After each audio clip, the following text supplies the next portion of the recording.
Hello everyone, welcome back to my channel. I'm so glad you are here. In this video, I will be mending and reworking some garments that have been sitting in my mend pile for a very long time. This video is definitely overdue. One of the things I really wanted to focus on this year was doing more manageable projects. Have I accomplished that? No. Is it too late to try and accomplish that? Also no. One of my big reasons for wanting to do this is because if it's manageable for me, then it's probably manageable for you, and I want to help inspire you guys to make and create and potentially make something new out of items in your wardrobe that you don't currently use. I will be mending and altering 6, maybe 7 items. We'll see how things go. 2 of the items need kind of a quick mend. One of the items needs to be completely resized, and the rest of them, I am going to fabric dye. Have I ever dyed fabric before? No. So hopefully it won't be a complete train wreck. But I do want to show you guys what I'm working on. So the item that I have to resize is this skirt, and this made an appearance in one of my videos last year. I think I thrifted it for $3 or $4 at a Goodwill. And it is technically a plus size item. I don't normally thrift plus size garments. I like to leave them for other shoppers.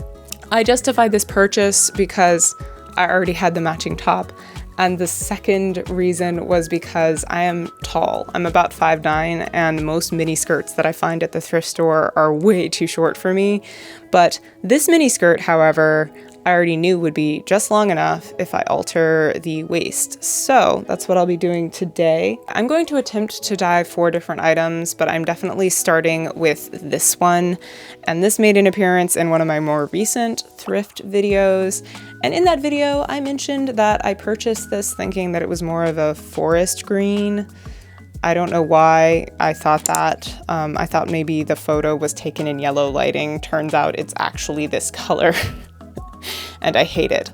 I don't hate the style, I just hate the color. So I'm gonna try and fix that. I've also got this yellow top that I'm going to try and dye green as well.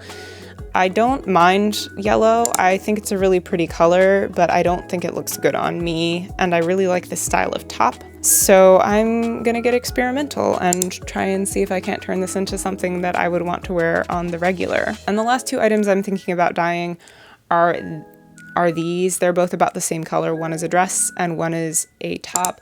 And the blue is actually really pretty. I just don't think that it suits me as well as greens, purples, maroons.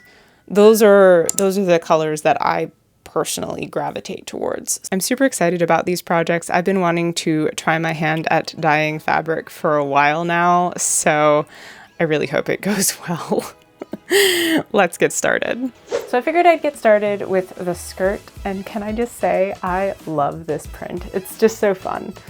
Anyway, so there is a zipper on this side of the skirt, and I think I want this skirt to be a little bit more high-waisted, especially since I don't want it to be knee length.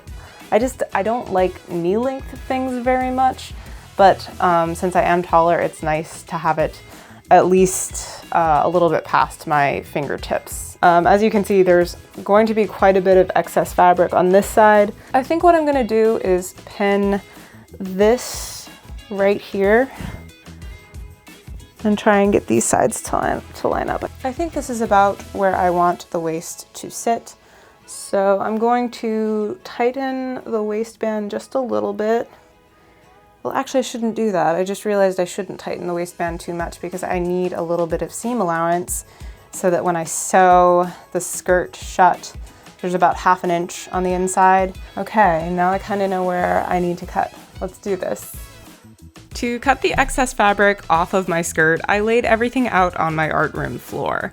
This is where I usually cut fabric because I don't really have the best workstation for this kind of thing, and until I do, this is what I'm working with. I didn't measure for this alteration, I just eyeballed it using a long metal ruler to make sure I cut a straight line that matched the angle of the skirt on the other side. I was very careful to make sure the fabric was laying flat before I cut because I cut through 4 layers all at once. If I had screwed this up, the whole thing would have been ruined. Speaking of which, this was my first time using a rotary cutter, and I highly recommend. This thing is a game changer. A few moments later. I ended up switching gears and I did a couple quick fixes on 2 other garments. The reason being, I need to learn how to use my new sewing machine for the next steps in finishing my skirt alterations, and I didn't feel like tackling that learning curve today. The first alteration was this lace tank top from the brand White House Black Market that I thrifted last year.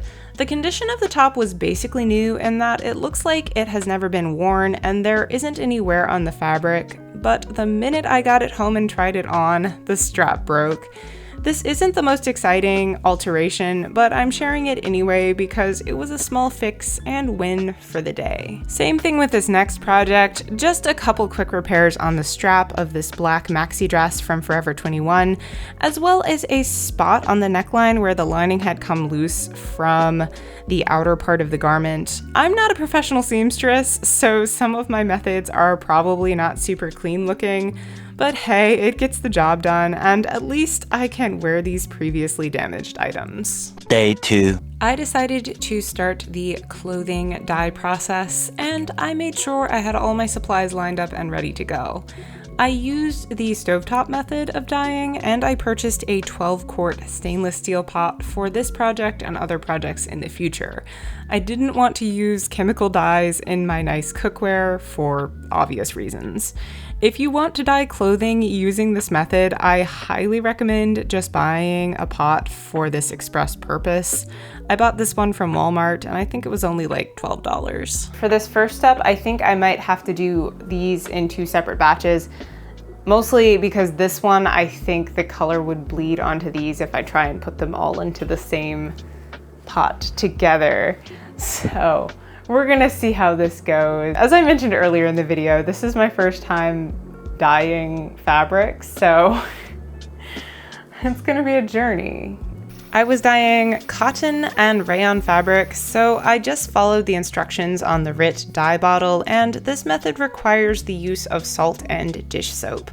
Also, I didn't want to use my nice kitchen utensils to mix the dye, so I used the non-pointy ends of wooden kitchen skewers to stir everything and move the clothing to and from the dye bath. I decided to dye the light colored items first and then the puke green top. With this yellow one, for some reason I thought the stripes would stay because I thought the yellow stripes would dye a little darker than the white ones.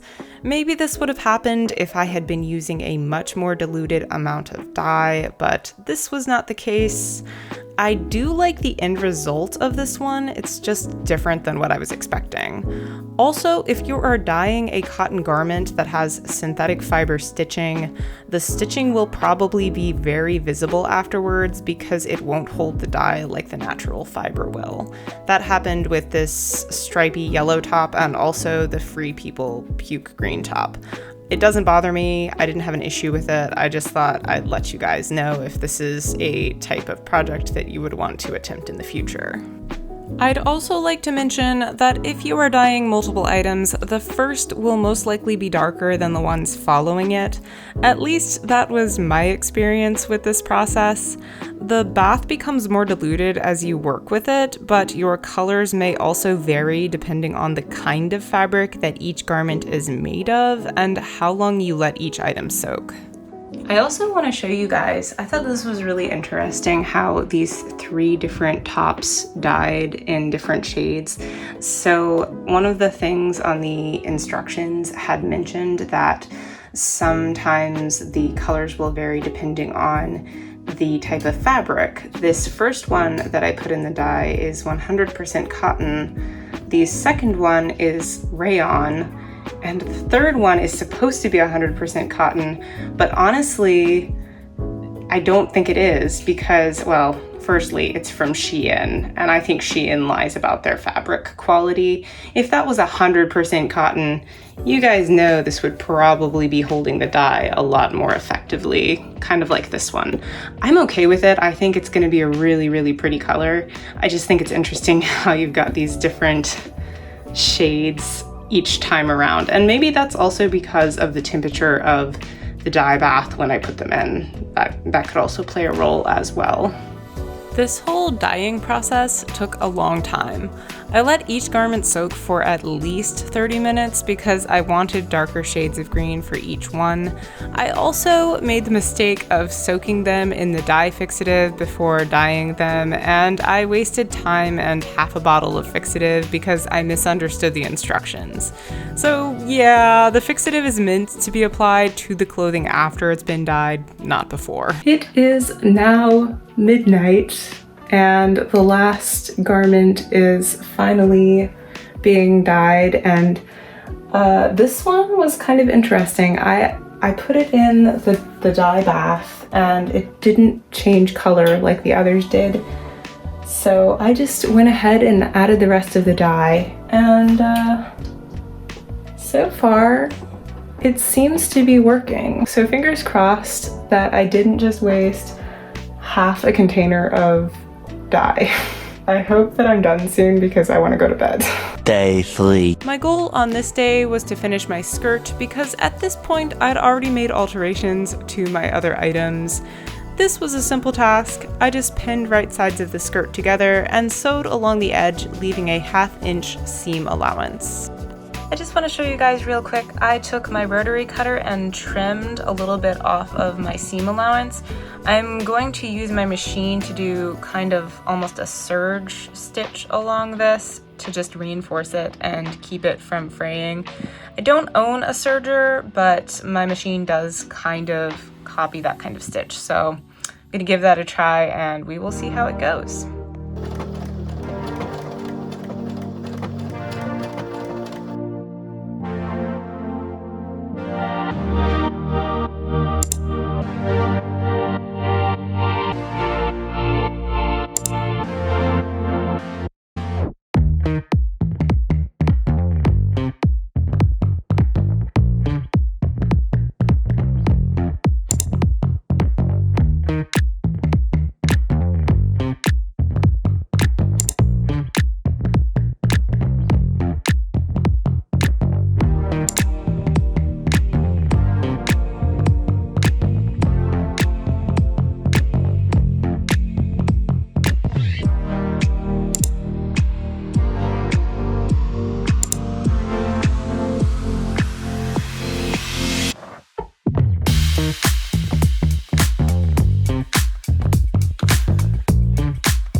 And last but not least, the skirt. It fits really well, and I got to use my new sewing machine for the first time. And I think it was a good way to get started because it was a fairly simple project, although I will say this fabric was kind of a pain to work with. It was kind of stretchy and slippery, but alas, it did work out. So this is the final result. It fits really well. I actually think I will probably get more wear out of this skirt than the whole two-piece set. That's not to say that I wouldn't wear all of this together. I just think that there are a lot more versatile ways that I can style this skirt, specifically as a transition piece between summer and fall, because that's just kind of the vibe that I'm getting from this pattern. Also, I used the extra fabric that I cut off of the skirt to make this really fat scrunchie, and honestly, this was my first time making a scrunchie, so it's not my best, but it's also not my worst. It's just a lot of fabric, so when I tie it up, it actually pushes my ponytail up even higher, which it could be a look. It could be kind of cute. See? I don't think I tied this ponytail very well, but regardless, it works. So, whole matching set. Got the skirt, the top, the scrunchie. Again, I don't think I would be wearing all of this all at once, but Let me know your thoughts in the comments below. I'm actually thinking about styling this for fall with a pair of black stockings, Doc Martens, and a black long sleeve top. I think that that could be really cool looking, but that is a styling experiment for another video because I am tired. As far as the fabric dyeing process goes, it went really well, and 10 out of 10 would recommend. There are definitely some finicky things you have to watch out for. Make sure you read the instructions. Even if you read the instructions more than once like I did, you might still miss something. I always seem to be doing that. Anyway, some of my pieces did have more of a tie-dye look to them, and I think that might just be because I didn't stir them enough while they were in the dye. Or maybe it's just because it was a rayon instead of a cotton and it just didn't hold the dye quite as well as the cotton did. Either way, I don't have an issue with it. I actually kind of like that splotchiness. I think it's a fun effect. I took my scrunchie out. Honestly, I love wearing it, but my hair has gotten so long that it was actually pulling at my scalp. So I might have to wait until I get a haircut to wear this. Ending it here. If you enjoyed this video and would like to see others like it, please like, subscribe, leave a comment, and hit the notification bell button so that you can be notified the next time I upload a video. Well, until the next one, I am out. Bye! Oh, you pull me back, gravity into your light again, and I'm losing track. Every moment fades in the wind. No, I've never been so high. The way you look into my eyes, you know I adore it. Supernova, when your love is